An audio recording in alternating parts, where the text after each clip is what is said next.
आज मैं आप लोगों के बीच समाधि पर कुछ विशेष चर्चा करने के लिए उपस्थित हुआ हूं। समाधि जीवन का एक आवश्यक और अनिवार्य तत्व है, इसलिए कि यदि जीवन में पूर्णता प्राप्त करना चाहते हैं, यदि जीवन में असीम आनंद की अनुभूतियां प्राप्त करना चाहते हैं, यदि हम जीवन में चाहते हैं कि हम साधनाओं में सफलता प्राप्त करें, यदि हम चाहते हैं कि हम अपने इष्ट के साक्षात दर्शन कर सकें, तो इसके लिए दो तत्वों की विशेष आवश्यकता होती है। एक तो श्रद्धा, और श्रद्धा का तात्पर्य है जो हृदय से चिंतन अनुभव होता है, वह श्रद्धा है। मनुष्य के शरीर को और मनुष्य के मस्तिष्क को दो संवेग विशेष रूप से संचालित करते हैं। इड़ा यानी बुद्धि, श्रद्धा यानी भाव पक्ष। और बुद्धि अपने आप में कुतर्क पैदा करती है, पथभ्रष्टता देती है, आदमी को नवीन प्रकार के विचार और ऐसे विचार जो उसको रास्ते से हटा सकते हो निरंतर प्रदान करती रहती है। क्यों हुआ, ये कैसे हुआ, ये उचित नहीं है, ये गलत है। जो कुछ भी हम कुतर्क कर सकते हैं वह सब बुद्धि के माध्यम से ही संभव है। यदि मैं प्रश्न करूं कि ईश्वर होता है, तो इड़ा तुरंत कहती है कि कहां है, मेरे सामने उपस्थित किया जाए। या ईश्वर का अस्तित्व है भी या नहीं, ईश्वर जैसी कोई चीज नहीं होती है, ये सब बकवास है। ये सब इड़ा की वजह से, इड़ा संवेग की वजह से या बुद्धि तत्व की वजह से होता है। और दूसरा संवेग भाव तत्व है या श्रद्धा तत्व है। श्रद्धा का तात्पर्य किसी के प्रति असीम अनुकूलता अनुभव करना, अपने आप को पूर्ण रूप से समर्पित कर देना और उसे पूर्णता के साथ प्राप्त कर लेने की क्रिया को श्रद्धा कहते हैं। और जहां श्रद्धा होगी वहां इड़ा नहीं हो सकती। दोनों संवेग एक साथ मानव के मस्तिष्क में संचरित नहीं हो सकते, क्योंकि जहां बुद्धि पक्ष धूमिल होगा वहीं श्रद्धा पक्ष उदय होगा। सारा व्यापार, विज्ञान, लेन देन बुद्धि पक्ष के द्वारा संचालित होते हैं, इसलिए बुद्धि को विज्ञान कहा गया है। मगर जहां ज्ञान की परिभाषा है, जहां ज्ञान का चिंतन है, जहां शास्त्रों का चिंतन है, जहां अनुभूतियों का चिंतन है, जहां देवताओं के दर्शन है और जहां अखंड आनंद में अपने आप को लीन कर देने की क्रिया है, वह तो श्रद्धा के द्वारा ही संभव है। और जहां श्रद्धा है वहां ईश्वर दर्शन है, ईश्वर चिंतन है, अनुभूतियां हैं, पूर्णता है, सफलता है और असीम आनंद है। इसलिए यह मानव पर निर्भर है कि वह बुद्धि पक्ष को धीरे धीरे धूमिल करता रहे। यद्यपि उसके जीवन में इन दोनों का सामंजस्य और समन्वय आवश्यक है। दुनियादारी के लिए, व्यापार विनिमय के लिए, घर चलाने के लिए, समाज में अपने आप को एडजस्ट करने के लिए बुद्धि पक्ष की आवश्यकता है। बुद्धि के द्वारा ही विज्ञान में प्रगति हो सकती है। जहां क्यों प्रश्न पैदा होता है वहां पर खोज होती है, शोध होता है और शोध अपने आप में विज्ञान को जन्म देता है। परंतु बुद्धि पक्ष अपने आप में संपूर्ण मानवता नहीं है, उसका एक भाग है, या मैं कहूं कि जीवन का एक छोटा सा भाग है। छोटा सा भाग इसलिए कह रहा हूं कि बुद्धि केवल जीवन को सुख प्रदान कर सकती है, विज्ञान को उत्पन्न कर सकती है। हेलीकॉप्टर बन सकता है, हवाई जहाज बन सकती है, टेलीफोन बन सकता है, सुख सुविधा के साधन बन सकते हैं। मगर सुख सुविधाओं के साधन से आनंद की अनुभूति हो यह आवश्यक नहीं है। मन में तृप्ति सी हो ऐसा जरूरी नहीं है। मन में तृप्ति तो आध्यात्मिक चिंतन से, आध्यात्मिक विचार से ही संभव है। और यह आध्यात्मिक विचार केवल मात्र श्रद्धा के द्वारा ही संभव हो सकते हैं। इसका तात्पर्य यह हुआ कि यदि मानव के जीवन में एक साथ इड़ा और बुद्धि, या यूं कहूं कि बुद्धि और श्रद्धा का एक साथ समन्वय नहीं हो सकता और दोनों का जीवन में आवश्यकता अनुभव होती है, परंतु जो व्यक्ति अपने जीवन को पूर्णता प्रदान करना चाहते हैं, जो अपने जीवन में श्रेष्ठता प्रदान करना चाहते हैं, जो अपने जीवन में असीम आनंद की अनुभूतियां प्राप्त करना चाहते हैं, उनके लिए यह जरूरी है कि वह इड़ा पक्ष को धीरे धीरे धूमिल करे और अपने श्रद्धा पक्ष को निरंतर अग्रसर करता रहे, बढ़ाता रहे। श्रद्धा पक्ष को बढ़ाने के लिए गुरु, इष्ट देवता, ध्यान, धारणा और वे सारी चिंतन विचार प्रक्रियाएं हैं जिसके माध्यम से हम अपने अंदर उतर सकें, प्रवेश कर सकें। परंतु प्रश्न तो यहां उठता है कि हम बुद्धि पक्ष को धूमिल कैसे करें, हम किस प्रकार से तर्क को न्यून करें, हम किस प्रकार से विचारों को लगाम दें और बिना उनको रोके श्रद्धा पक्ष नहीं वृद्धि हो सकती, श्रद्धा पक्ष नहीं बढ़ सकता है। और इसके लिए आवश्यक और अनिवार्य तत्व है कि हम समाधि के माध्यम से उस बुद्धि पक्ष को धूमिल करें।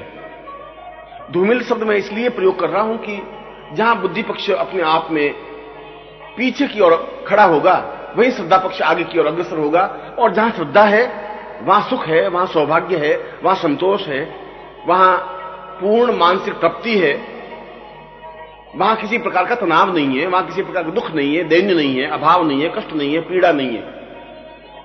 एक असीम आनंद की अनुभूतियां हैं और असीम आनंद की अनुभूतियों के लिए यह जरूरी है कि हम तर्क को, हम अपनी बुद्धि को धूमिल करें, पीछे रखें और अपने आप को श्रद्धा के साथ आगे की ओर कदम बढ़ाएं। संसार की सबसे जटिल और कठिन मशीन मानव मस्तिष्क है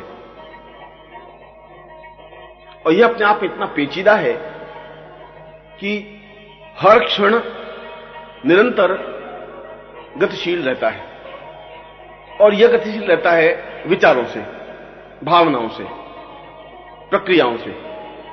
ऐसा एक भी क्षण नहीं होता जब दिमाग ने सोचना बंद कर दिया हो या मस्तिष्क में किसी प्रकार का विचार नहीं हो। और जब तक दिमाग में विचार रहेंगे तब तक बुद्धि बराबर पुष्ट होती रहेगी। जब तक दिमाग में विचार पैदा होते रहेंगे तब तक कुतर्क जन्म लेते रहेंगे। जब तक दिमाग में विचार और भावनाएं अग्रसर होती रहेंगी तब तक व्यक्ति कई प्रकार के संदेह, शक अपने सामने खड़े करता रहेगा। इसके लिए जरूरी है कि हम कुछ ऐसा उपाय करें जिसकी वजह से मस्तिष्क को आराम मिल सके, विश्राम मिल सके, कुछ क्षणों के लिए वो कार्य करना कम करे। विज्ञान की परिभाषा के अनुसार मस्तिष्क एक सेकंड में 3 लाख विचारों को जन्म देता है और छोड़ देता है।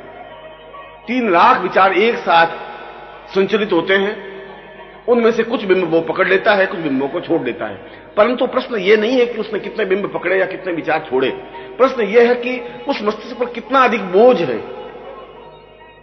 3000 और 3 लाख अगर विचार एक साथ प्रहार करेंगे तो मस्तिष्क अपने आप में कमजोर और कुतर्क बनेगा ही।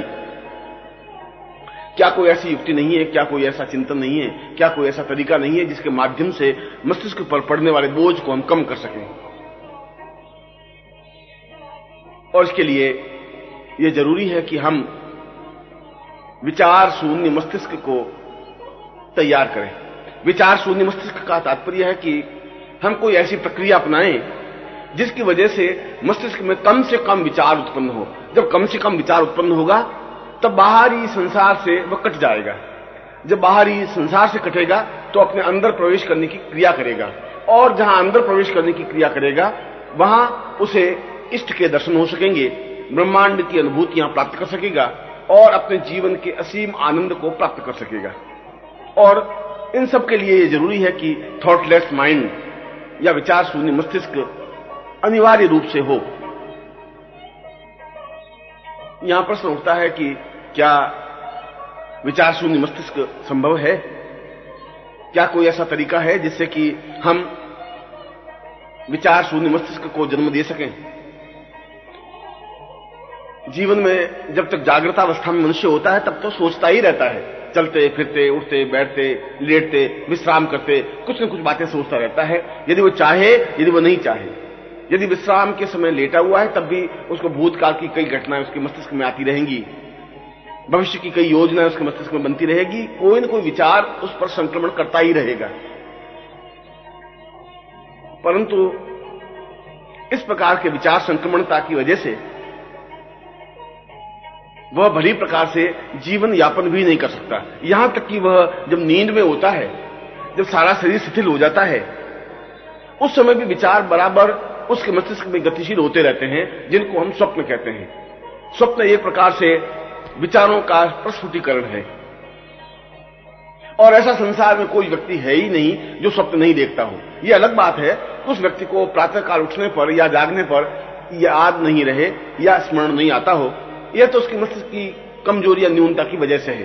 परंतु जिस समय वह नींद में जाता है उस समय से लगा करके जिस समय वो जागता है उस समय तक बराबर उसे स्वप्न आते ही रहते हैं। और इस बात का यह स्पष्टीकरण है कि मनुष्य जागते हुए भी और नींद लेते हुए भी बराबर विचारों से आक्रांत रहता है, जिसको हमने बुद्धि पक्ष कहा है, जिसको हमने विचार कहा है, जिसको हमने भावनाएं कहा है।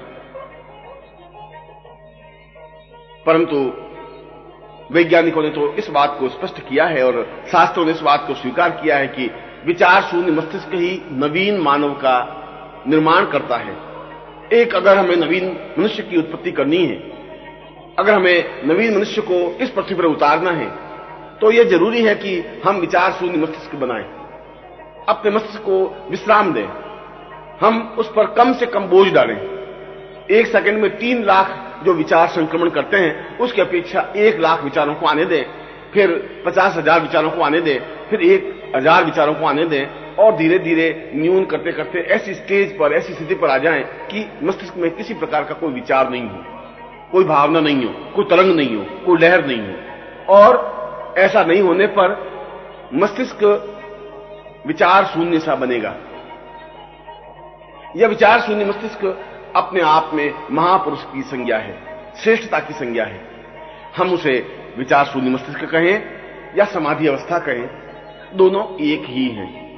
इसका मतलब यह हुआ कि जीवन में समाधि अवस्था को प्राप्त करना अनिवार्य है, आवश्यक है। यदि मनुष्य कुछ करना चाहता है, यदि मनुष्य अपने जीवन में आगे बढ़ना चाहता है, यदि मनुष्य अपने जीवन में पूर्णता प्राप्त करना चाहता है, तो यह जरूरी है कि मस्तिष्क पर पूर्ण रूप से नियंत्रण हो। और मस्तिष्क पर पूर्ण रूप से नियंत्रण के लिए जरूरी है कि वह थॉटलेस माइंड बनाए। परंतु यह उसके बस की बात नहीं है, यह उसके चिंतन की स्पष्टता नहीं है, उसको यह क्रिया मालूम नहीं है कि हम किस प्रकार से थॉटलेस माइंड बनाएं या विचार शून्य मस्तिष्क किस प्रकार से निर्मित करें। और जब तक विचार शून्य मस्तिष्क नहीं बनेगा तब तक हम एक सामान्य मनुष्य की तरह जीवन यापन करते रहेंगे।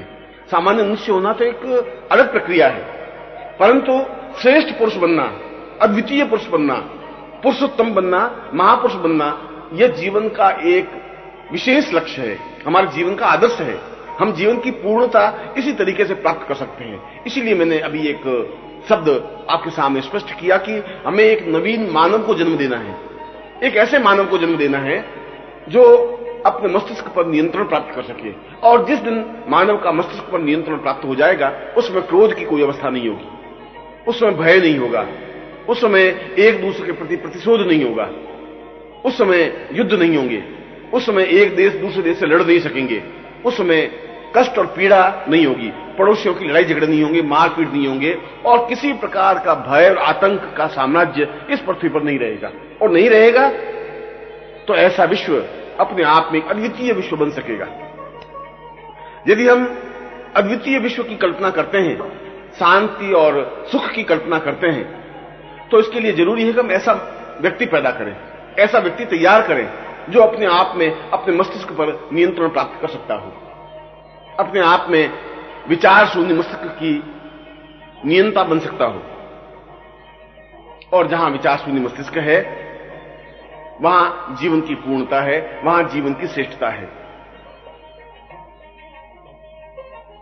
अब यहां प्रश्न स्पष्ट रूप से यह सामने आता है कि क्या ऐसी कोई विधि, क्या ऐसी कोई क्रिया है जिसके माध्यम से हम थॉटलेस माइंड बना सकें, विचार शून्य मस्तिष्क बना सकें?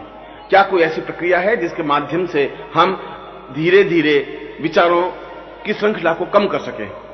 क्या कोई ऐसा तरीका है जिसके माध्यम से हम जितने विचार चाहें मस्तिष्क में आने दें और नहीं आने दें? क्या बिना स्वप्न के हम नींद ले सकें? क्या हम पूर्ण आनंद की अनुभूतियां कर सकें? इसका उत्तर विज्ञान के पास नहीं है। इसका उत्तर अणुबम बनाने वालों के पास नहीं है, पिस्तौल राइफल बनाने वालों के पास नहीं है, परमाणु विशेषज्ञों के पास इसका उत्तर नहीं है, युद्ध के लिए जो आमादा है उसके लिए और उनके पास इसका उत्तर नहीं है, और जो निरंतर विज्ञान में प्रगति कर रहे हैं उनके पास भी इसका उत्तर नहीं है। इनका उत्तर तो शास्त्रों में है, इसका उत्तर तो उपनिषदों में है, वेदों में है, पुराणों में है। यदि हम सही प्रकार से शास्त्रों का चिंतन कर सकें, शास्त्रों का मंथन कर सकें, यदि हम उसे निचोड़ सकें, उपनिषदों को बड़ी प्रकार से अध्ययन कर सकें, तो उसमें इस प्रकार की क्रिया है जिसके माध्यम से हम एक श्रेष्ठ मानव का निर्माण कर सकते हैं। यहां मैंने श्रेष्ठ मानव की उत्पत्ति नहीं कहा है, श्रेष्ठ मानव का निर्माण कहा है। और श्रेष्ठ मानव का निर्माण का तात्पर्य यह है कि मानव ने जैसा भी जन्म लिया हो, जिस प्रकार से भी जन्म लिया हो, जहां भी जन्म लिया हो, यह अपने आप में कोई बहुत बड़ी बात नहीं है, मगर उस मानव को अपने सामने लेकर हम कुछ ऐसी प्रक्रिया उसके साथ संपन्न करें जिसकी वजह से वह सही प्रकार से अति मानव बन सके, श्रेष्ठ मानव बन सके, अद्वितीय मानव बन सके। और यदि हम ऐसे अद्वितीय मानव निर्माण कर सकेंगे तो अद्वितीय समाज की रचना होगी, अद्वितीय समाज बना सकेंगे, अद्वितीय देश का निर्माण हो सकेगा, और जहां अद्वितीय देश होगा वहां अद्वितीय विश्व की कल्पना की जा सकती है। और ऐसा अद्वितीय विश्व अत्यंत आनंद, सुख, सौभाग्य, प्रसन्नता, आह्लाद से भरा पूरा होगा, जहां किसी प्रकार का छल, कपट, झूठ, असत्य, व्यभिचार नहीं होगा, जहां किसी प्रकार का द्वेष और मारपीट नहीं होगी, जहां एक दूसरे पर हावी होने की क्रिया नहीं होगी, जहां एक दूसरे को समाप्त कर देने की भावना नहीं होगी, जहां क्रोध नहीं होगा, जहां छल नहीं होगा, जहां किसी प्रकार का उपद्रव नहीं होगा। वह विश्व सही अर्थों में एक परिवार बनेगा, जहां न धर्म का कोई स्थान होगा, न जाति का कोई स्थान होगा, न राष्ट्र का कोई स्थान होगा। संपूर्ण विश्व एक मानव समुदाय है। इस कल्पना को जो ऋषियों ने ईशावास्य उपनिषद में स्पष्ट किया है, वह इस प्रक्रिया से ही बन सकेगा। और हमारी पीढ़ी पर और हमारी पीढ़ी के लिए यह जरूरी है कि हम इस कार्य के लिए प्रयत्नशील हों। यह जरूरी है कि हम इसके लिए आगे बढ़ें। यह जरूरी है कि हम ऐसा प्रयत्न करें जिसके माध्यम से ये थॉटलेस माइंड बना सकें। और इस विचार शून्य मस्तिष्क या थॉटलेस माइंड को ही शास्त्रों ने, उपनिषदों ने समाधि कहा गया है। समाधि का तात्पर्य है बाहरी समाज से, बाहरी शोरगुल से कट करके अपने अंदर उतरने की प्रक्रिया, अंदर जाने की प्रक्रिया, पूर्ण रूप से अंदर पहुंचने की प्रक्रिया, अंदर के ब्रह्मांड को परिपार्श्व में देखने की प्रक्रिया। उपनिषद में इस बात को स्पष्ट रूप से स्वीकार किया है कि जो कुछ विश्व बाहर है वह पूरा का पूरा विश्व हमारे अंदर भी निहित है। जो कुछ विश्व या ब्रह्मांड बाहर आपको दिखाई दे रहा है, सूर्य, चंद्र, तारे, मनुष्य, राष्ट्र, वे संपूर्ण राष्ट्र और वे संपूर्ण मनुष्य और सूर्य, चंद्र, नक्षत्र, ग्रह और तारे, वे सब कुछ हमारे अंदर ज्यों के त्यों स्पष्ट रूप से हैं। वो हम आंख बंद करके भी उस संपूर्ण विश्व और ब्रह्मांड को देख सकते हैं। इसका मतलब यह हुआ कि जो कुछ हमारे भीतर है उसका प्रतिबिंब बाहर हम देख रहे हैं। जो कुछ हम बाहर देख रहे हैं वो बाहर कुछ है नहीं, वह तो हमारे अंदर का प्रतिबिंब है। हमारे अंदर जो कुछ ब्रह्मांड है उस ब्रह्मांड को हम बाहर देख पाते हैं। हमारे अंदर जो सूर्य, चंद्र और तारे उदित होते हैं उनका एक छायांकन जब बाहर आंखों के माध्यम से होता है तब हम देख पाते हैं। बाहर न सूर्य है, न चंद्रमा है, न तारे हैं, न नक्षत्र है, न ग्रह है, न पृथ्वी है और न राष्ट्र है। यह केवल आंखों के माध्यम से ही देखा जा सकता है, और यदि आंखें बंद कर दे तो हम नहीं देख सकते। इसका मतलब हुआ कि आंखों के माध्यम से कोई चीज बाहर निकलती है जिसको हम देख पाते हैं। जिनकी आंखें बंद हैं वे इस देश को, इस सूर्य को, इस चंद्रमा को, इस गगन को नहीं देख पाते, नहीं देख पाते। इसका मतलब है कि जो कुछ अंदर था वो बंद हो गया, वो बाहर निकलने की प्रक्रिया रही नहीं। जब बाहर निकलने की प्रक्रिया नहीं रही तो हमने देखने की प्रक्रिया भी समाप्त कर दी। इसलिए शास्त्रों ने कहा है कि बाहर देखने की अपेक्षा यदि हम अंदर देख सकें तो यह ज्यादा प्रामाणिक होगा, ज्यादा स्पष्ट होगा, ज्यादा सही होगा, ज्यादा यथार्थ होगा। क्योंकि जो कुछ बाहर है, वह चाहे हमारी पत्नी हो, चाहे हमारा पुत्र हो, चाहे बंधु हो, चाहे बांधव हो, चाहे रिश्तेदार हो, वह चाहे देश हो, चाहे राष्ट्र हो, चाहे विश्व हो, वह चाहे प्रकृति हो, चाहे वसंत ऋतु हो, चाहे सूर्य हो, चाहे चंद्रमा हो, गगन हो, तारे हो, नक्षत्र हो, जो कुछ भी बाहर हम दिखाई दे रहा है, जो कुछ भी बाहर है, वह सब कुछ हमारे घट के भीतर, हृदय के भीतर स्थापित है। इसीलिए गीता में श्री कृष्ण ने कहा कि अर्जुन, तू बाहर देख रहा है, वह बाहर कुछ नहीं है, ये तो तुम्हारे अंदर है। ये पूरा महाभारत युद्ध तुम्हारे हृदय के अंदर हो रहा है। आवश्यक इस बात की तुम अंदर प्रवेश कर, और अंदर प्रवेश करेगा तो तुम्हें विशेष तथ्य दिखाई देगा। यह दिखाई देगा कि जो तुम महाभारत युद्ध में इस समय इस क्षण देख रहे हो, वह पूरा का पूरा महाभारत, वे योद्धा, वह भीष्म पितामह, वह दुर्योधन, सब कुछ तुम्हारे हृदय के अंदर तुम्हें दिखाई देंगे, खड़े हुए दिखाई भी देंगे। मगर साथ ही साथ यह भी स्पष्ट होगा कि इनकी भविष्यता क्या है, इनका भविष्य क्या है, क्या होने वाला है। बाहर हम जो देखते हैं वह तो केवल जो है वही दिखाई देता है, मगर घट के अंदर जो कुछ है, वह तो दिखाई देता ही है। इसके साथ साथ यह भी दिखाई देता है कि ऐसा क्यों हो रहा है, यह भी दिखाई देगा कि इसका परिणाम क्या होगा, यह भी दिखाई देगा कि इसका समापन कहां होगा। इसलिए घट के भीतर देखने की क्रिया, हृदय के भीतर देखने की क्रिया अपने आप में एक अहम मान्यता है, एक श्रेष्ठता है, एक अद्वितीयता है। हम अंदर कैसे देख सकते हैं, हम अंदर कैसे प्रवेश कर सकते हैं? क्या कोई ऐसी युक्ति, क्या कोई ऐसी तरकीब, क्या कोई ऐसी प्रक्रिया है जिसके वजह से, जिसकी तरीके से हम अंदर प्रवेश कर सकें? इस अंदर प्रवेश करने की क्रिया को समाधि कहा गया है, और इसके 7 चरण हैं, 7 बिंदु हैं, 7 तथ्य हैं। उन 7 तथ्यों पर चलकर हम अंदर प्रवेश कर सकते हैं। और जहां 7वें द्वार पर हम पहुंचते हैं, जहां हम 7वें बिंदु पर पहुंचते हैं, वही संपूर्ण ब्रह्मांड हमारे सामने साकार स्पष्ट दिखाई देता है। इसलिए यह जरूरी है कि हम एक एक द्वार से अंदर प्रवेश करते जाएं, हम अंदर देखते रहें। इस अंदर जाने की प्रक्रिया को समाधि कहा गया है। इसलिए समाधि का तात्पर्य आंख बंद कर देने को समाधि नहीं कहते हैं। समाधि का तात्पर्य बिल्कुल निश्चल भाव से बैठे रहने की क्रिया को समाधि नहीं कहते हैं। समाधि का तात्पर्य है कि हम बाहरी संसार से कट करके अंदर एक एक द्वार पर अंदर की ओर जाएं और उस 7वें द्वार तक पहुंचे, उस 7वें लोक तक पहुंचते हैं, उस 7वें बिंदु तक पहुंचे जहां पर अखंड आनंद है, जहां पर ब्रह्मांड अपने आप में पूरे पार्श्व में फैला हुआ है। जो कुछ हम बाहर देख रहे हैं वह सब कुछ हम अंदर देख सकें। और बाहर देखने की प्रक्रिया तो एक छोटी सी प्रक्रिया है। हमारी आंख जितनी दूरी तक देखती है उतनी दूरी तक ही देख सकती है। अच्छे से अच्छे और श्रेष्ठ से श्रेष्ठ आदमी की आंख 500 फीट से ज्यादा दूरी तक नहीं देख सकती। इसका मतलब हुआ कि 1 मील दूर बैठी कोई घटना को हम नहीं देख पा रहे हैं। 5 मील दूर कोई घटना घटित हो रही है तो हम देख नहीं पा रहे हैं। और जब वो नहीं देख पा रहे हैं तो पूरे ब्रह्मांड में क्या क्या घटनाएं घटित होती हैं देखने का सवाल ही नहीं पैदा होता। इसलिए आंखें हमारा बहुत ज्यादा साथ नहीं देती। मगर यदि हम अपने अंदर प्रवेश करके उस पूरे ब्रह्मांड को देखें तो एक ही दृष्टि में हम पूरे ब्रह्मांड को एक साथ देख सकते हैं। उदाहरण के लिए जिस प्रकार से यहां बैठे बैठे संपूर्ण भारतवर्ष को हमारी आंखें नहीं देख सकती, मगर यदि भारतवर्ष को एक कागज पर एक नक्शे के रूप में उतारें और यह स्पष्ट करें कि यह राजस्थान है, यह कश्मीर है, यह मध्य प्रदेश है, यह उत्तर प्रदेश है, तो हमारी आंखें उस पूरे भारतवर्ष को एक साथ देख सकेगी। ठीक उसी प्रकार से हम बाहरी दृष्टि में संपूर्ण ब्रह्मांड को नहीं देख सकते, परंतु यदि हम अंदर प्रवेश करते हैं, यदि हम 7 द्वार को उल्लंघन करके 7 द्वारों तक पहुंच करके ब्रह्मांड तक पहुंचते हैं तो पूरे ब्रह्मांड को हम एक साथ देख सकते हैं। और जब पूरे ब्रह्मांड को एक साथ देख सकते हैं तो ब्रह्मांड में कहां क्या घटना घटित हो रही है हम एक क्षण में अनुभव कर सकते हैं। यहां बैठे बैठे सूर्य लोक में क्या हो रहा है, चंद्र लोक में क्या हो रहा है, नक्षत्र लोक में क्या हो रहा है, गंधर्व लोक में क्या हो रहा है, अमेरिका में, इंग्लैंड में या किस स्थान पर क्या घटना घटित हो रही है, यह हम बिल्कुल यहां बैठे बैठे एक क्षण में ही देख सकते हैं। और यह भी देख सकते हैं कि इस घटना का इफेक्ट, इस घटना का परिणाम क्या होने वाला है। अंदर के उस ब्रह्मांड को देखने से यह सबसे बड़ा लाभ है कि जहां उसको संपूर्णता के साथ देखा जा सकता है, वहां इसके परिणामों के बारे में भी निर्णय लिया जा सकता है।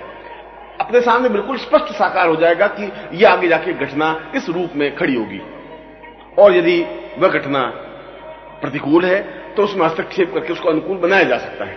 इसीलिए अंदर प्रवेश करके उस पूर्णता के साथ देख लेने की प्रक्रिया को जीवन का सर्वोच्च उपाय बताया गया है। इसीलिए समाधि को जीवन का पूर्ण हेतु, पूर्ण चिंतन, पूर्ण विचारधारा स्पष्ट की गई है।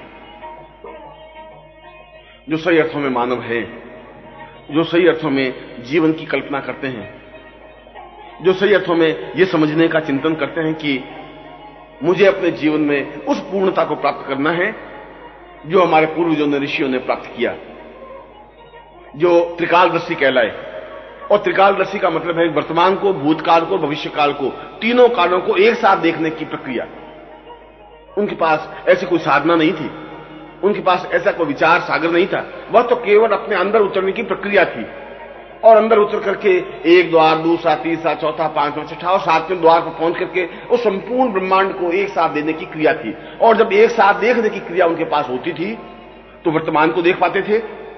जब वर्तमान को देख पाते थे तो इसका भूत उसके सामने बिल्कुल साकार स्पष्ट होता था। यह मालूम पड़ सकता था कि भूतकाल में क्या घटना घटी है, कैसी घटना घटी है, और उसका भविष्यकाल भी उसके सामने साकार होता था कि भविष्य में यह घटना किस प्रकार का मोड़ लेगी या इस घटना का इफेक्ट, परिणाम, प्रभाव क्या होगा। यह हमारे लिए अत्यंत जरूरी है। वर्तमान जीवन के दुखों को समझने के लिए जरूरी है कि हम अपने पिछले जीवन को देखें, पिछले जीवन को अनुभव करें कि क्या तरीके हैं, कौन से कारण हैं जिसकी वजह से हम जीवन में दुख और परेशानियां भोग रहे हैं। हजारों रुपए खर्च करने के बाद भी स्वस्थ नहीं हो पा रहे हैं, परिश्रम करने के बाद भी संपन्न नहीं हो पा रहे हैं, जीवन में अभाव है, पीड़ा है, बाधा है, कष्ट है, चिंता है, तनाव है, सब कुछ होते हुए भी जीवन में जो आनंद नहीं है, इसका हेतु, इसका कारण क्या है। हम किसी वृक्ष को या वृक्ष के पत्तियों को क्यों सूख रही है, डालियां क्यों सूख रही हैं, इसको समझने के लिए यह जरूरी है कि हम जड़ तक पहुंचे। कहीं ऐसा तो नहीं है कि जड़ में दीमक लग गई हो और जड़ कट रही हो, ऐसा तो नहीं है कि जड़ सूख रही हो, ऐसा तो नहीं है कि जड़ में किसी प्रकार का रोग पैदा हो गया हो। जड़ तक पहुंचेंगे तो हम उन वृक्ष की शाखाओं को और वृक्ष को देख पाएंगे। इसीलिए इस वर्तमान जीवन को समझने के लिए हमारा गत जीवन और पूर्व जीवन भी समझना जरूरी हो जाता है, और यह समाधि के द्वारा ही संभव है। अब मैं समाधि के उन सातों बिंदुओं को आपके सामने स्पष्ट कर रहा हूं। समाधि के इन सातों बिंदुओं को मैं स्पष्ट कर रहा हूं, जिसके माध्यम से हम थॉटलेस माइंड या विचार शून्य मस्तिष्क या ब्रह्मांड दर्शन प्रक्रिया को स्पष्ट कर सकेंगे। इसके लिए पहला द्वार पूरक प्रक्रिया है। पूरक का मतलब है कि हम अंदर पहुंचने के लिए हमारे पास श्वास के अलावा और कोई रास्ता नहीं है। श्वास के माध्यम से ही हम अंदर पहुंच सकते हैं। बिना वायु के, बिना श्वास के हम जीवित रहने की कल्पना नहीं कर सकते। पूरक का तात्पर्य है हम अंदर वायु के साथ प्रवेश करें, क्योंकि वायु या प्राणवायु या श्वास प्रक्रिया सीधे हृदय स्थल पर और हृदय स्थल से होता हुआ नाभि स्थल पर पहुंचकर उसको हस्तक्षेप करता है, उसको प्रहार करता है। पूर्व का तात्पर्य है कि हम पूर्ण रूप से सांस को अंदर लेने की क्रिया संपन्न करें। एक सामान्य मनुष्य को सांस लेने की क्रिया का ज्ञान नहीं है। वह उथली सांस लेता है। वह जो सांस लेता है वह केवल गले तक ही जा पाती है। श्वास लेने की प्रक्रिया का तात्पर्य है कि जो हम श्वास ले वह नाभि स्थल तक पहुंचे, नाभि स्पंदित हो। यदि आपने 2 महीने के बच्चे को नींद में सोते हुए देखा हो तो आपको लगेगा कि जो सांस ले रहा है तो नाभि उसकी बराबर स्पंदित होती रहती है, धड़कती रहती है। परंतु मनुष्य यदि नींद लेता है तो नाभि पर कोई स्पंदन नहीं होता। इसका तात्पर्य यह हुआ कि उसको श्वास लेने की क्रिया का ज्ञान ही नहीं है, या जो श्वास लेता है वह उथला है, छिछला है, कम है, वह केवल गले तक ही श्वास जा पाता है। इसलिए पूरक का तात्पर्य है कि हम जोरों से सांस लें, गहराई के साथ सांस लें। हमारे कंठ से लगा करके नाभि तक सैकड़ों प्रकार का मल और जाले जमे हुए हैं। सैकड़ों प्रकार का कफ, थूक जमा होने की वजह से उसको भेद करके श्वास अंदर नहीं जा पाता, मगर वह कफ और वो जो जाले जमे हुए हैं उनको वायु के माध्यम से ही, प्रहार के माध्यम से ही दूर कर सकेंगे और धीरे धीरे श्वास अंदर जाने की प्रक्रिया करेगा। इसलिए पूरक का तात्पर्य है कि जोरों से सांस लेना या गहरी सांस लेना। इस गहरी सांस लेने की क्रिया के लिए भी यह जरूरी है कि पहले बाएं घुटने से सांस ले, फिर दाएं घुटने से सांस ले, फिर वापस बाएं घुटने से सांस ले, फिर वापस दाएं घुटने से सांस ले। इसलिए कि इन दोनों श्वास लेने की प्रक्रियाओं का अंदर प्रयोग अलग अलग रूप में है। जब बाएं घुटने से सांस लेते हैं तो पूरी हमारी भाव तंत्री जागृत होती है, चेतना तंत्री जागृत होती है, और जब दाहिने घुटने से सांस लेते हैं तो अंदर जितना भी हमारा द्वार है वह खुलने की प्रक्रिया प्रारंभ होती है। इसलिए दोनों घुटनों से बारी बारी से सांस लेने से बारी बारी से भाव संचरित होते हैं। यह जीवन की एक विशेष प्रक्रिया है, यह जीवन की श्रेष्ठ प्रक्रिया है। हम पहले दाहिने घुटने को अपनी उंगली से दबा लें और बाएं घुटने से बहुत जोरों से सांस लें। इतने जोरों से सांस लें कि हम जितना ज्यादा सांस ले सकें लें, और वह सांस लेकर के हम उस बाएं घुटने को बंद कर दें और जो बाएं घुटने से सांस लिया है उसको दाहिने घुटने से वापस बाहर निकालें। यहां पर 3 प्रक्रियाएं हुई। एक तो हमने दाहिने घुटने को बंद किया,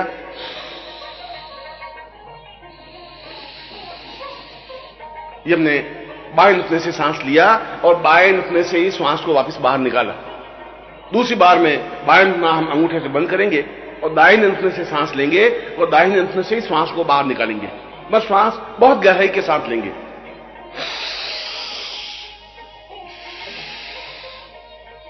यह दूसरी प्रक्रिया हुई। और तीसरी प्रक्रिया में बाएं घुटने से सांस लेंगे और दाहिने घुटने से निकालेंगे।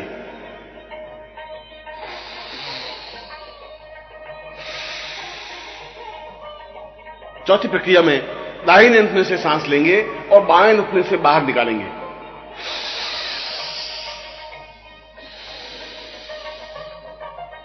और पांचवी प्रक्रिया में दोनों घुटनों से एक साथ सांस लेंगे और एक साथ सांस बाहर निकालेंगे। ये पांचों प्रक्रियाएं पूरक कहलाती हैं। इस पूरक में रेचक क्रिया भी समावेश है। रेचक का तात्पर्य है कि जो श्वास हमने अंदर लिया है उसको बाहर निकालने की क्रिया। इसलिए पूरक और रेचक का अपने आप में अन्योन्याश्रय संबंध है, एक दूसरे से पूर्ण संबंध है। इसलिए पूरक और रेचक क्रिया एक साथ संपन्न करें। हम सांस को तेजी के साथ लें और सांस को तेजी के साथ निकालें, मगर निकालें घुटनों के माध्यम से। इस घुटने से सांस लें तो दाहिने घुटने से सांस निकालें, दाहिने घुटने से श्वास लें तो बाएं घुटने से श्वास को बाहर निकालें, और फिर दोनों घुटनों से श्वास लें और दोनों घुटनों से श्वास को बाहर निकालें। इसको योग प्रक्रिया में पूरक और रेचक शब्द से विभूषित किया गया है। यह श्वास लेने की क्रिया को पूरक कहा गया है और श्वास को निकालने की क्रिया को रेचक कहा गया है। मगर इसके साथ दूसरा द्वार है कुंभक प्रक्रिया।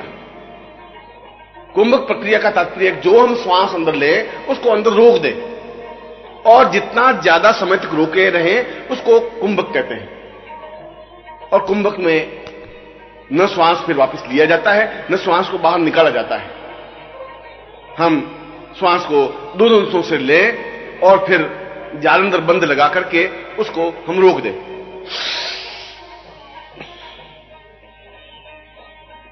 जालंधर बंद का तात्पर्य है इस हिचकी को इस गले की ठुड्डी पर रोक दें। जब गले की ठुड्डी पर रोकेंगे तो अंदर का श्वास बाहर निकलने की क्रिया संपन्न नहीं कर सकेगा और अंदर का श्वास अंदर बना रहेगा। जब अंदर का श्वास अंदर बना रहता है तो वह अंदर बहुत तेजी से प्रक्रिया करता है, बहुत तेजी से घूमता है। वह घूमता है तो अंदर जितने भी गंदगी है, जितने भी जाले हैं, जितने भी द्वार बंद हैं, उन द्वारों पर जोरों से प्रहार होता है। जैसा कि मैंने कहा कि 7वें द्वार तक पहुंचना है तो दूसरे द्वार पर प्रहार करने की क्रिया इस पूरक के माध्यम से ही संभव है, इस कुंभक के माध्यम से ही संभव है। और कुंभक प्रक्रिया जितनी ज्यादा समय तक की जाए उतनी जरूरी है। इसलिए श्वास को बाहर जल्दी निकालने की क्रिया नहीं करें। और जब हम कुंभक करेंगे तो दो घटनाएं घटेंगी। एक तो हमारा चेहरा पूर्ण रूप से लाल सुर्ख हो जाएगा, इसलिए कि हम श्वास बाहर निकाल नहीं रहे हैं और अंदर पूरी एक वेग, एक आग, एक चिंगारी पैदा हो रही है। और धीरे धीरे दूसरी क्रिया यह होगी कि हमारा पेट फूलने लगेगा। और पेट फूलने का तात्पर्य है हमारी नाड़ियों में एक तेजी से कार्य करने लगेगी, तेजी से स्पंदन होने लगेगा और नाड़ियों में जो गतिशीलता आनी चाहिए वो आएगी। और नाड़ियों में गतिशील आने का तात्पर्य है कि दूसरे द्वार को हम खोल सकेंगे। जैसे कि मैं आपके सामने कुंभक कर रहा हूं,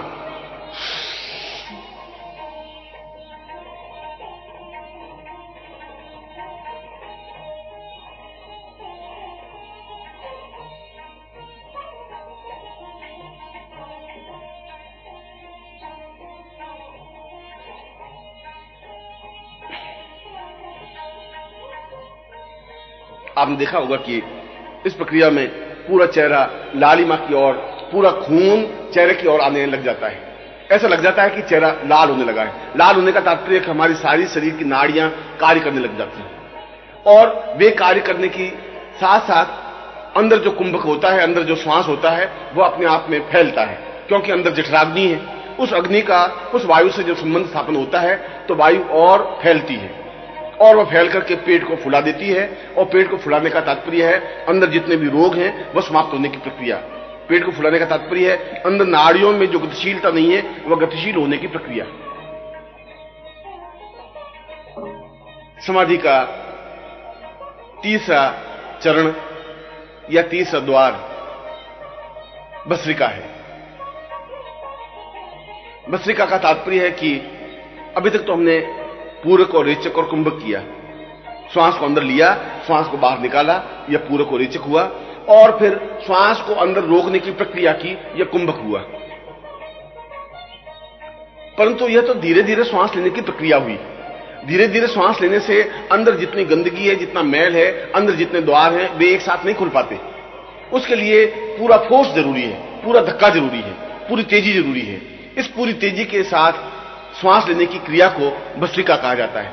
भस्त्रिका का तात्पर्य है हम बहुत तेजी के साथ सांस लें, इतनी तेजी के साथ सांस लें कि जितनी ताकत है, जितना फोर्स है, जितनी क्षमता है, और फिर उसी तेजी के साथ श्वास को बाहर निकाल दें। इसके लिए 1 मिनट में कम से कम 60 बार भस्त्रिका होनी आवश्यक है। यद्यपि यह जरूरी नहीं है कि प्रारंभ में ही आप इतनी तेजी के साथ भस्त्रिका कर सकेंगे या तेजी के साथ श्वास ले सकेंगे, परंतु यदि हम प्रयत्न करें तो हम उतनी तेजी के साथ श्वास को ले सकेंगे। और यह तेजी के साथ सांस लेने की प्रक्रिया अपने आप में तीसरा द्वार जागरण होने की क्रिया है। और जब तीसरा द्वार खुलेगा तो अपने आप में चेतना बनेगी, अपने आप मस्तिष्क में विचार कम आने लगेंगे। अपने आप, जो मैंने कहा कि 1 मिनट में 3 लाख विचार आते हैं, वे 3 लाख विचार कम होकर के केवल 1 लाख विचार तक रह जाएंगे। मस्तिष्क पर बोझ कम पड़ेगा और जब मस्तिष्क पर बोझ कम पड़ेगा तो विचार शून्य मस्तिष्क बनने की क्रिया प्रारंभ होगी।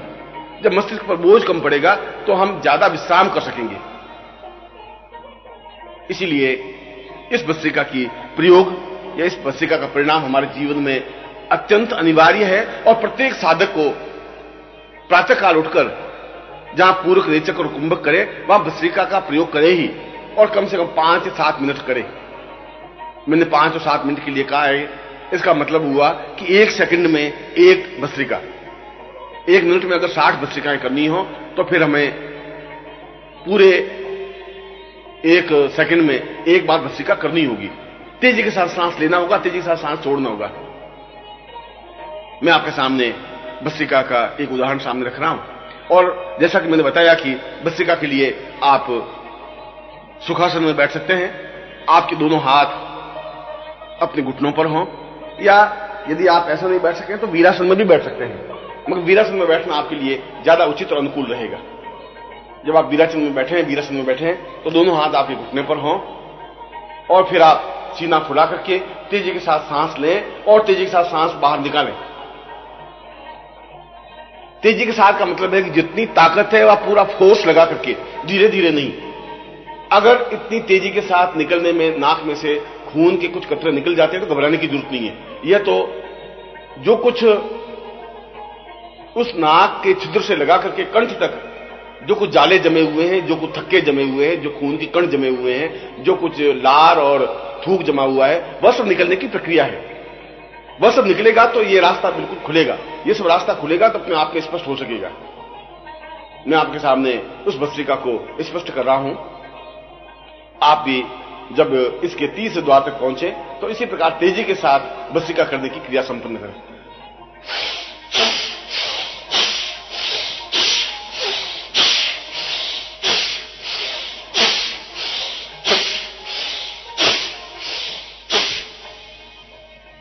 हम देखा होगा कि यह निरंतर आवाज होने की प्रक्रिया होनी चाहिए। आवाज का तात्पर्य है कि वह प्राणों के साथ में तेजी के साथ सांस बाहर निकलता है। तेजी के साथ सांस को अंदर गहराई के साथ लेना है, इस प्रकार से तेजी के साथ ले, मगर जिस प्रकार से ले उसी प्रकार से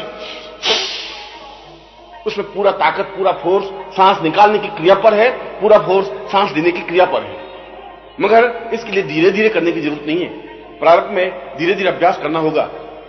प्रारंभ में ऐसा हो सकता है, मगर जब आपका अभ्यास हो जाए तब आप उस प्रक्रिया के करें जहां 1 मिनट में 60 बार भस्त्रिका होती है।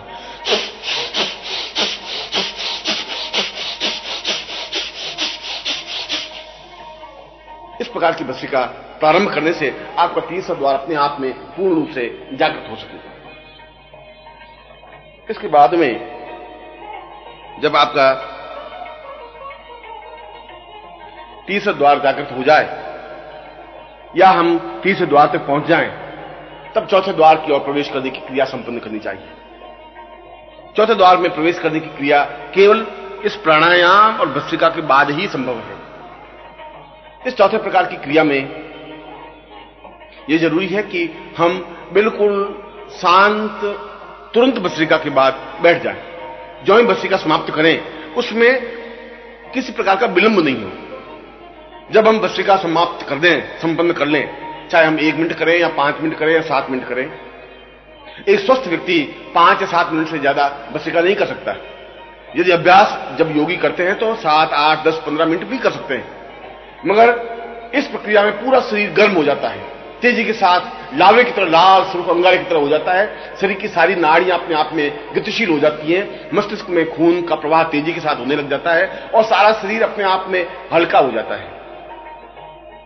और ठीक जो ही भस्त्रिका समाप्त की उसके बाद सुखासन में बैठ करके, जिस प्रकार से मैं बैठा हूं उसी प्रकार से बैठ करके पूर्ण रूप से शांत हो जाए। ऐसा लगे कि जैसे किसी प्रकार की शरीर में हलचल नहीं हो, शरीर में किसी प्रकार का उद्वेग नहीं हो, आंदोलन नहीं हो। भस्त्रिका समाप्त करते ही आंख मूंद करके 5 मिनट तक बिल्कुल निश्चल निष्कंप भाव से बैठे रहने की क्रिया को यह चौथे द्वार की जागरण अवस्था कहा जाता है, जिसको ध्यान कहा गया है। मैं भस्त्रिका समाप्त करते ही आंख बंद हो जाती है, मस्तिष्क स्थिर हो जाता है और किसी प्रकार का हलचल, आंदोलन या गति शरीर में नहीं रह पाती। जैसे कि मैंने इस भस्त्रिका को संपन्न किया और उसके बाद में ध्यान प्रक्रिया में आंख बंद करके बैठ गए।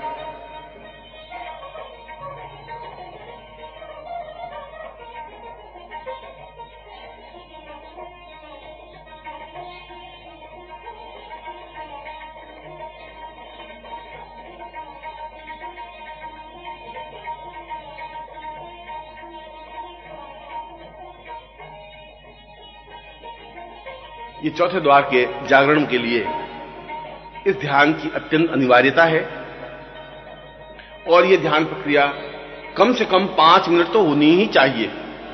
ज्यादा से ज्यादा 10 या 15 मिनट का अभ्यास बढ़ाना चाहिए। एक स्वस्थ व्यक्ति इस ध्यान प्रक्रिया को 32 मिनट तक ले जा सकता है। 32 मिनट तक ले जाने की क्रिया को जीवन की पूर्णता कहा गया है।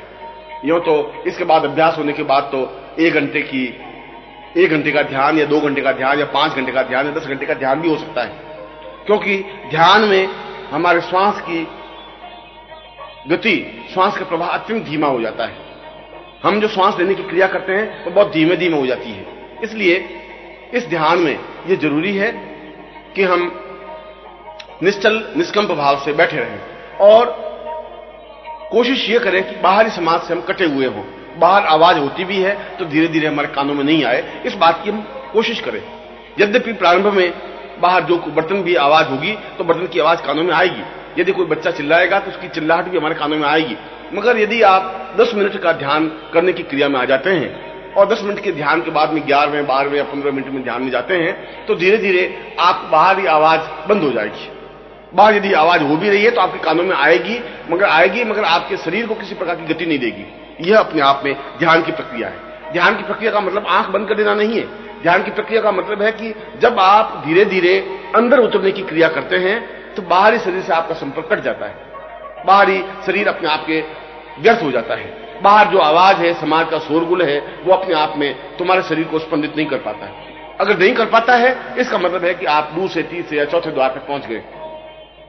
यह चौथे द्वार तक पहुंचने की क्रिया अपने आप में ध्यान के माध्यम से ही जरूरी है, ध्यान के माध्यम से ही संभव है। ध्यान प्रक्रिया से कई लाभ हैं। एक तो यह विचार शून्य मस्तिष्क तेजी के साथ अग्रसर करता है। बहुत तेजी के साथ हम विचार शून्य मस्तिष्क बना सकते हैं। जो 1 मिनट में 3 लाख विचार आपके मस्तिष्क में आते थे, जब आप ध्यान प्रक्रिया में आते हैं तो केवल 3000 विचार रह जाते हैं। इसका मतलब है कि हमने 100 गुना ज्यादा कम कर दिया। उस मस्तिष्क को ज्यादा हमने विश्राम दिया, मस्तिष्क ज्यादा स्थिर हुआ और फिर हम अंदर जाने की प्रक्रिया जब प्रारंभ करते हैं तो अपने आप में विचित्र और अलौकिक दृश्य हमें दिखाई देने लग जाते हैं। ऐसा लगता है कि ध्यान में हमें लगेगा कि हिमालय पहाड़ है और कंदराएं हैं, गुफाएं हैं, आप उसमें बैठे हैं और समाधि में रत हैं। आप ऐसा भी देख सकें कि आप कहीं तालाब पे नहा रहे हैं, या उस ध्यान में ऐसा भी देख सकते हैं कि आप किसी की चक्कू मार के हत्या कर रहे हैं, या आप लूट मार कर रहे हैं, या झूठ बोल रहे हैं, या व्यापार कर रहे हैं। जो कुछ भी आप दृश्य देख रहे हैं वे आपके गत जीवन के दृश्य हैं। इसका मतलब है कि आप पूर्व जीवन में कहां थे और किस प्रकार के थे, यह सब अनुभूतियां चौथे द्वार के प्रवेश के बाद में स्पष्ट हो जाती हैं। चौथे द्वार में जब प्रवेश करते हैं, जब ध्यान प्रक्रिया हम जाते हैं, तो हमें मालूम पड़ जाता है कि हम पूर्व जीवन में कहां थे, किस प्रकार के थे। और यदि हम और गहराई में जाते हैं तो हमें यह भी मालूम पड़ जाएगा कि हम किस शहर में हमारा पूर्व जीवन था। हम पूर्व जीवन में व्यापारी थे, या नौकरी पेशा थे, या साधु थे, या सन्यासी थे, या योगी थे, या दुष्ट थे, या भले आदमी थे, और हमारी मृत्यु किस प्रकार से हुई, क्यों हुई, कहां हुई, कब हुई। ये सारी पूर्व जीवन को देखने की क्रिया चौथे उस द्वार को दस्तक देने से, चौथे द्वार को खोलने से अपने आप में स्पष्ट हो जाती है। जब ध्यान लगाने की प्रक्रिया 32 मिनट की हो जाए, जब हम अकंप और अविचलित भाव से 32 मिनट तक बैठे रहने की क्रिया संपन्न कर सकें, तो समझना चाहिए कि ध्यान प्रक्रिया का एक चरण पूरा हुआ। फिर हम 5वें द्वार तक या 5 बिंदु तक पहुंचते हैं। और 5वें बिंदु तक पहुंचने के लिए यह जरूरी है कि हम ध्यान में जिस अवस्था में हैं वहां हम चेतनावस्था में हैं, वहां हम निष्क्रिय नहीं है। हमारा मस्तिष्क बिल्कुल हमारे ध्यान के साथ में है। और जब साथ में है तो अभी तक तो जो कुछ दृश्य आ रहे हैं केवल वही देख रहे हैं। हमारे पास में कोई गति नहीं है, हमें इसका कोई ज्ञान नहीं है कि हम कौन से दृश्य देखें और कौन से दृश्य नहीं देखें। अगर यदि हमें हिमालय की कंदरा दिखाई दे रही है, दिखाई दे रही है, और हिमालय कंदरा से पहले दिखाई दे रहा है कि हम किसी स्थान पर खड़े हैं, उससे पहले दिखाई दे रहा है कि हम किसी शहर में व्यापार कर रहे हैं, इसका मतलब हुआ कि हम प्रारंभ में व्यापारी थे, व्यापार कर रहे थे, और किसी गुरु के सानिध्य में आकर के हम साधना में रत हुए और हिमालय में जाकर साधना संपन्न की। मगर ये दृश्य जो कुछ आए उनको हमने देखा। पर इस 5वें द्वार का तात्पर्य यह हुआ कि हम जो कुछ दृश्य देखना चाहें वह देख सके। हम देखना चाहें कि हम किस शहर में थे तो उस शहर को हम स्पष्टता से जान सकते हैं। हम देखना चाहें कि हम प्रारंभ में जन्म कहां लिया, मां कैसी थी, पिता कैसे थे, भाई बंधु स्वजन संबंधी कैसे थे, प्रारंभ में हमारा जीवन कैसा व्यतीत हुआ, यानी हम जो दृश्य देखना चाहें वह देख सकें। इसके लिए धारणा शक्ति को 5वां द्वार कहा गया है। और धारणा शक्ति का तात्पर्य है कि हम उस और गहराई के साथ ध्यान प्रक्रिया को संपन्न करें। इस 5वें द्वार तक पहुंचने के बाद में हम उस स्टेज पर, उस स्थिति तक पहुंच जाते हैं कि बाहरी वातावरण से तो हम कट जाते हैं। बाहर आवाज या शोरगुल होती है तो हमें सुनाई नहीं देती, मगर इस 5वें द्वार पर पहुंचने के बाद तो स्थिति वह बन जाती है कि यदि कोई व्यक्ति हमारे शरीर को झंझोड़ता भी है तब भी हमारा ध्यान टूटता नहीं है। यदि कोई पिन चुभो दे तब भी हमें दर्द अनुभव नहीं होता है। यदि कोई शरीर को काट ले तब भी किसी प्रकार की हलचल शरीर में नहीं होती है। इसका मतलब है कि हम धारणा शक्ति में चले गए। धारणा शक्ति का तात्पर्य है हम बहुत गहराई के साथ 5वें द्वार तक पहुंचे। और ये पांचवें द्वार तक पहुंचने की क्रिया धीरे धीरे ध्यान अवस्था के माध्यम से ही संभव है। हम ज्यों-ज्यों ध्यान करते रहेंगे, ज्यों-ज्यों अंदर उतरते जाएंगे, त्यों-त्यों हम आगे बढ़ते जाएंगे। और जहां ध्यान 32 मिनट का हुआ और इसके आगे हम ध्यान अवस्था में पहुंचे तो धारणा शक्ति की क्रिया प्रारंभ हो जाएगी। और जब धारणा शक्ति की क्रिया प्रारंभ होगी तो हमारा चिंतन बनेगा कि हम ब्रह्मांड में जो कुछ देखना चाहें देख सकेंगे, वर्तमान को जो देखना चाहें वह देख सकेंगे। हम वर्तमान में अमेरिका इंग्लैंड में क्या हो रहा है उसको देख सकते हैं। और इसके बाद छठा सूत्र है पूर्ण रूप से चिंतन। यह पूर्ण रूप से चिंतन अपने इष्ट के प्रति पूर्ण समर्पण भाव है। हम इस लोक से अन्य लोकों में प्रवेश करने की क्रिया संपन्न कर सकते हैं, सूर्य लोक, चंद्र लोक, नक्षत्र लोक, ग्रह लोक। और यहीं पर आपको पूर्ण रूप से गुरु का सानिध्यता, सामीप्यता प्राप्त होती है। यहीं पर आपको गुरु स्पष्ट रूप से, जो गुरु अपने आप में पूर्ण चैतन्य है, जो गुरु अपने आप में निर्विकार है, निर्विकल्प है, जिस गुरु को हमने ज्ञान का एक अथाह समुद्र कहा है, वहां यह छठे द्वार पर आपको मिलेगा। वह गुरु नहीं जो सांसारिक है, वह गुरु जो ज्ञान चेतना है, जो दीप है, जो एक दीप शिखा है, जो ज्ञान का एक अखंड प्रवाह है।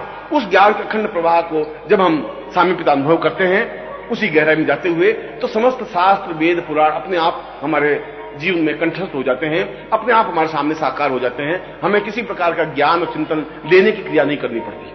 ये अपने आप में एक अद्वितीय स्थिति है कि सारा वेद, पुराण, उपनिषद अपने आप हमारे सामने साकार हो जाते हैं। वशिष्ठ, विश्वामित्र अपने आप में स्पष्ट रूप से दिखाई देने लग जाते हैं। हम एक प्रकार से देखने की क्रिया संपन्न कर लेते हैं। छठे द्वार पर दस्तक देने से ही हम सिद्धाश्रम में प्रवेश कर पाते हैं, या सिद्धाश्रम को अपनी आंखों से देख पाते हैं, या इस शरीर से सिद्धाश्रम तक पहुंच सकते हैं। और सातवें द्वार को समाधि कहा गया है। समाधि का तात्पर्य है अखंड निर्विकल्प लीनता, अपने स्व को ईश्वर में पूर्ण रूप से विसर्जित कर देना, अपने आप को पूर्ण ब्रह्म बना देना, अपने आप को पूर्ण ब्रह्म में लीन कर देना, या जहां कहा अहम ब्रह्मास्मि, उस अहम ब्रह्मास्मि की क्रिया को यह सातवें द्वार कहा गया है। इसीलिए यह पहले द्वार से लगा करके सातवें द्वार तक की क्रिया को समाधि अवस्था कहा गया है। और इन सातों द्वारों को प्राप्त करने से ही हम अपने जीवन में उस पूर्णता को, उस अखंड आनंद को अनुभूत कर सकते हैं, जहां हम सिद्धाश्रम में प्रवेश कर सकते हैं और जहां हम पूर्ण रूप से अपने जीवन को अहम ब्रह्मास्मि रूप में विभूषित करके स्वयं सही शब्दों में ब्रह्म बन सकते हैं। मैं आपको आशीर्वाद देता हूं कि आप इन सातों द्वारों के माध्यम से पूर्ण समाधि अवस्था में पहुंच सके और ब्रह्म बन सके, ऐसा ही आपको आशीर्वाद दे रहा है।